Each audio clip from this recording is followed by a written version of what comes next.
Hello and welcome to Middle-Aged Moto. I hope everything's going well in your world during these troubled times. I'm out here today just decompressing, and today's topic is going to be cost of ownership so far on a Ducati Monster 1200S. You know, back in the day, we talk about reliability and we talked about high costs of ownership of Ducatis in the past, and it's typical. You hear that the Ducati name and everything that's associated with it is more expensive, and I'm here to tell you it is more expensive than your average motorcycle. Okay, I've been a Yamaha guy for most of my life. I've had a bunch of R1s, VMAX. I've had a ton of different my first Yamaha was an FCR 600 back in the mid to late 90s,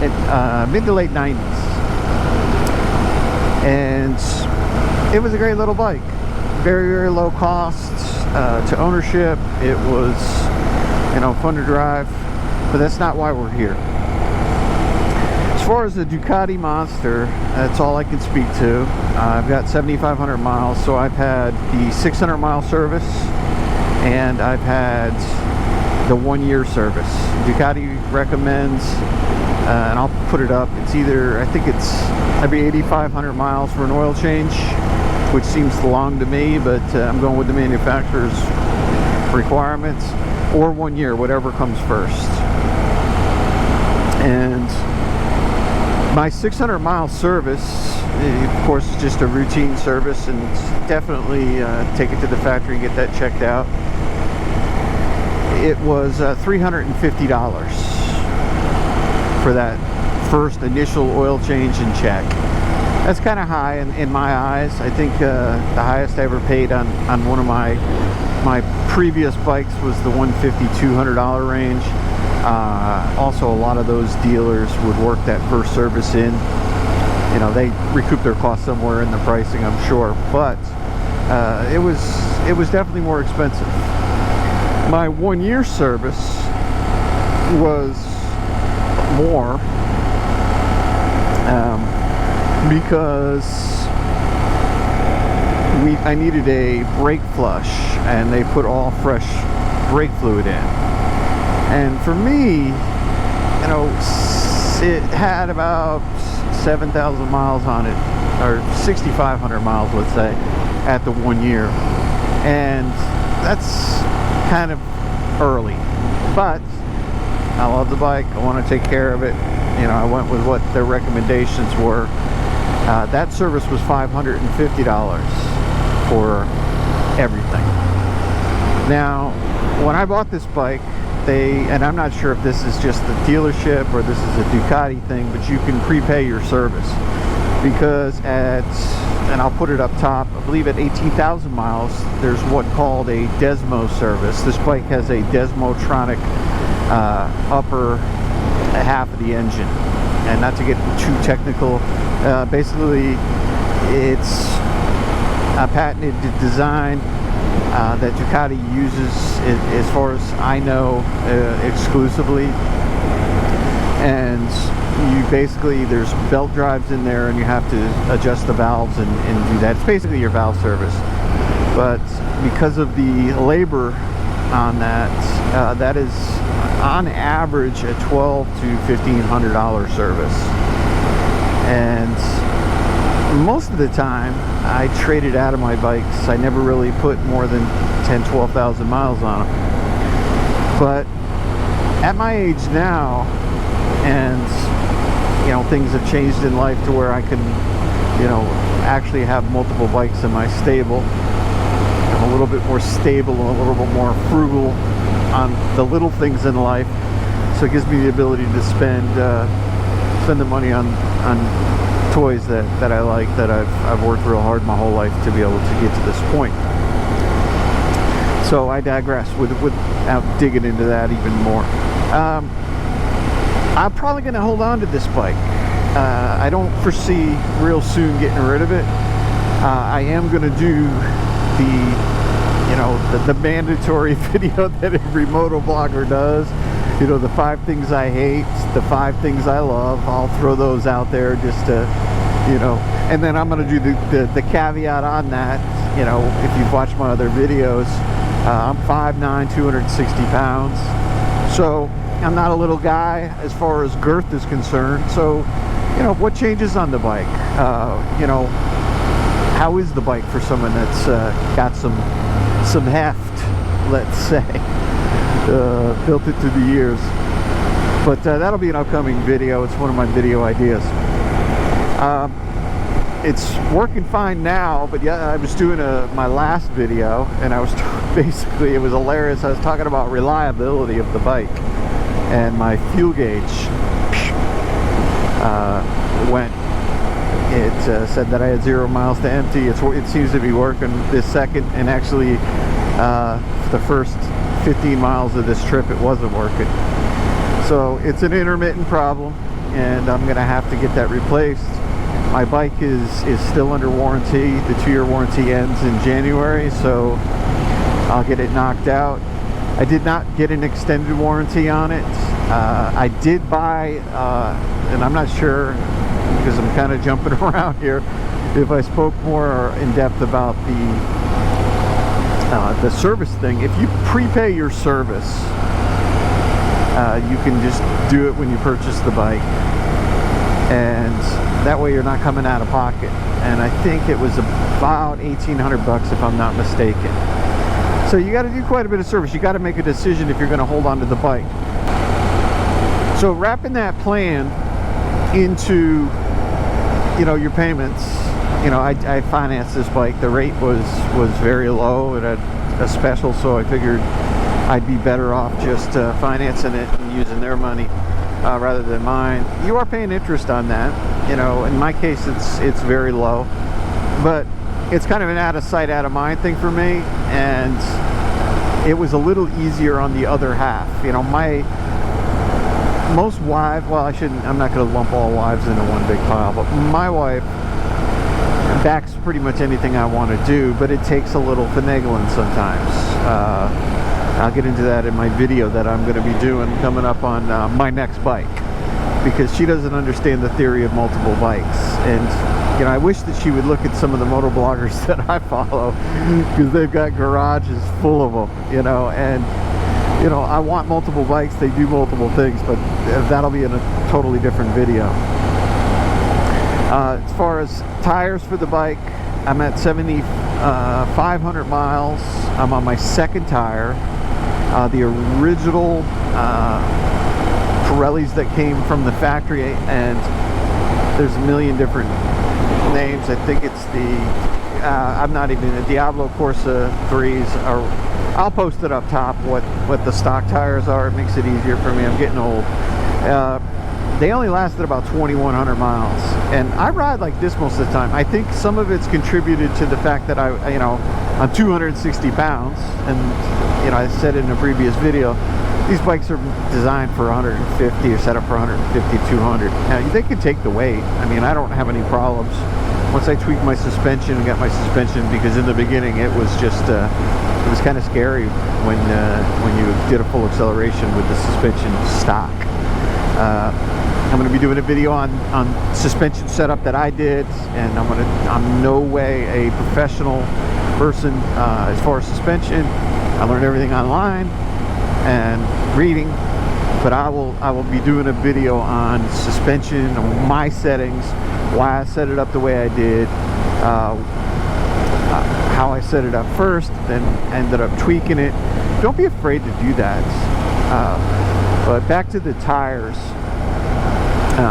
I went with the Michelin Road 5s, and one of the main reasons was longevity, and I was really concerned that it would lose some of the characteristics, because I really enjoy the way the bike handles. And just a disclaimer, 99% of the time that I'm doing videos or moto vlogging, I'm driving relatively sane. I don't really film or put up on public when I'm really getting on it. And plus, I don't want to have to, you know, concentrate on riding and concentrate on talking. This tends to get a little tough sometimes. You know, it's some of these guys are just so fluid, it's unbelievable. And I'll work on that. And there's certain keywords that I say, like basically every 3 seconds, and I'm trying to cut that kind of stuff out. But I've had the Road 5s on here since about 2,100 miles, and I have 7,500 miles on the bike now. And the first thing that I noticed that's leaps and bounds is, for my riding style, I don't see any change as far as traction, you know, or handling or turn in or braking or anything. I don't. Another thing that I've noticed is my original tire, because again, maybe because of my weight, flat spotted at like 1,300 miles. I started developing a flat spot. So it was like I was on a ridge, and then when I would turn, it would just it would be slow to turn in, and then it would just fall in. And it was kind of shook your insides a little bit, made you a little, it was unpredictable when that was going to happen. It was very hard to find. And as it wore, that changed. So there was really no getting used to it. With the Road 5, Michelin Road 5, I've noticed none of that. The tire is not flat spotted at all. The tire is still fully round. Again, it's wearing a little bit faster than what I expected, but I didn't take into account my weight. I've watched a lot of, you know, long-term videos on them and read about them, and everyone was getting a lot of miles. Now, they're not ready to be replaced by any means yet, and I will definitely, I've already exceeded the miles that I got on my last one by a bunch, so I'm seeing that the longevity is going to, but the reason I'll go back to them again is, one, I don't really ride in the rain, but if you get caught, I got caught in the rain with them one time, a downpour. They were phenomenal. I mean, they were really phenomenal. Just caught a bug in my hand. The flat spot, the feel straight through front to back. And then from what I understand, just doing some research, is even a worn tire, because the channels, and I'm drawing a blank on what the word is, but the grooves basically get bigger as the tire wears. So it's a really cool system. Now I'm anxious to see what they bring out with a, you know, a Road 6, you know, because they've progressed through the years. Let's make this left here, and we got to navigate around this person. Go ahead.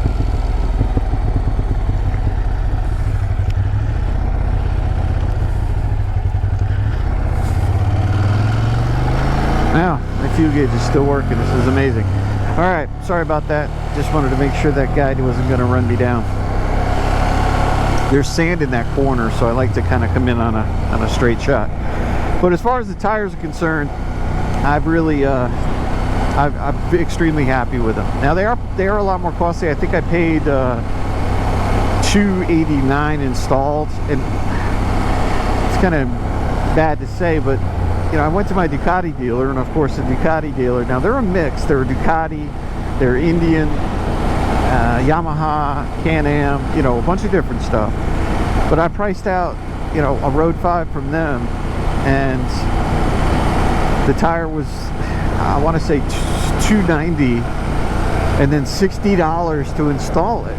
And I was like, wow, that's just, I was kind of sticker shock. I wasn't expecting that. And I called my local Honda dealer and asked if they would, you know, work on a Ducati doing tires. Now I'll pay the money, and I'll go to the dealer on what Ducati techs do and all the mechanical aspect. But you know, as far as I'm concerned, a tire is a tire. You know, and single side swing arm. I mean, they had the VFR and, you know, some other bikes. The techs are good, and they've been there a long time.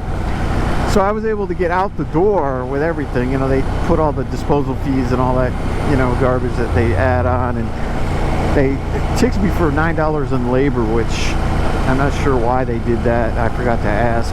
I'm assuming it's because you have to remove the muffler or the exhaust, the can on this bike to get the tire off. It won't clear, which still, even with all that, I was out the door for $285. You know, tire's a tire. So when these wear out, I'll go back there and you know, of course I'll be doing the rear because I get 2 to 1, get the rear done first. Not run into any other, you know, costs because I'm still under warranty. The two things that are notorious on these bikes is, from now I understand, is the fuel gauge, which is intermittent right now for me. Now I'm an old school guy. If you look at my, I'm not sure if you can see it, but my trip 2 is always reset when I fill up with gas. That way I got a good idea, because I've had bikes through the years, and I think anyone that's of my age has had plenty of bikes that, you know, you didn't have a gas gauge. I mean, some of the other bikes I'm looking to maybe get a dual sport, and I'm in that process, and I'll have you guys help me make that decision, because I'm not going to be doing a lot of off-road, but I still like the lightness, I guess. And the rear brake, a lot of the time the rear, and it's a Brembo brake thing. There was a recall. There was a recall on the rear master cylinder on a lot of the different Ducati line Brembo equipped bikes, and this is the S, so it's got all the Brembo. Now they didn't replace my rear master, but my rear brake was pretty much non-existent when I went in, so that was the whole thing that triggered the brake flush. They had to bleed that out, so while they had the system, especially in the rear open, I just said, you know, go ahead, put, you know, the fluid front and rear. The way I look at it, I prepaid, so let's get my money's worth, you know, if they're going to charge. Now, in my, you know, I know it's a wear item, but it's a known problem, so technically it should have been something that was warrantyable in my eyes, but who knows. So that's going to wrap things up for me this morning. Before I roll, I just wanted to say one more thing. I always do this.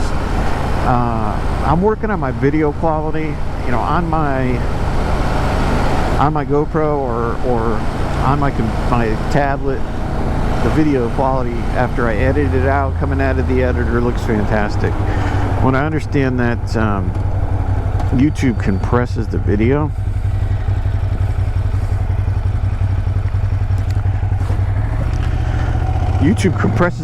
when you put it up. And from what I understand, there's 2 versions of compression that they use, and especially a new channel. Obviously, I'm brand new. I got 2 subscribers, I think, and thank you for subscribing. I appreciate you giving me the chance. You'll go down in history if this channel grows. This is my first couple subscribers, and you're forever in my debt. But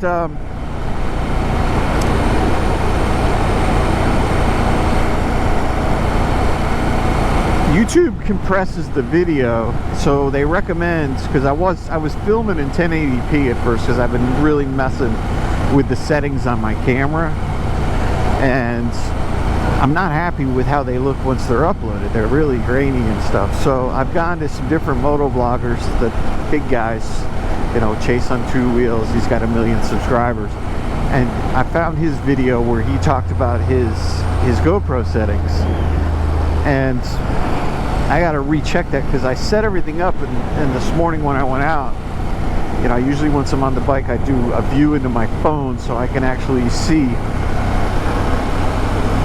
you know, what my image is going to look like. And I was directly into the sun, and the time that I ride, it's 7:30 in the morning or 7:21, and the sun on the beginning of my trip is blazing. And I always say I'm going to wait to start my video until the end, but I feel like I'm on stage because it's rolling. So I need to get started, and I lose patience because my mind is going. So I've been messing with my settings quite a bit, trying to get everything straightened out. And again, this morning I had set some of the settings that are the exact settings that he said, and it was just washed out because I was directly into the sun. So I changed some of those. I changed one of them to auto that I had, and to be honest with you, I'm embarrassed to say I don't remember which setting. But once I get this set, oh, there goes the fuel gauge. There we go. That's good. Yeah, fuel gauge is not working again. So it's definitely an intermittent problem, and it's just kind of a pain in the butt. So I will be taking that to Ducati and get that checked out. Well, thank you very much. If you heard something you like, please like, comment, and subscribe. And I've got a lot of content coming up, and I would love, for you to join me in that quest.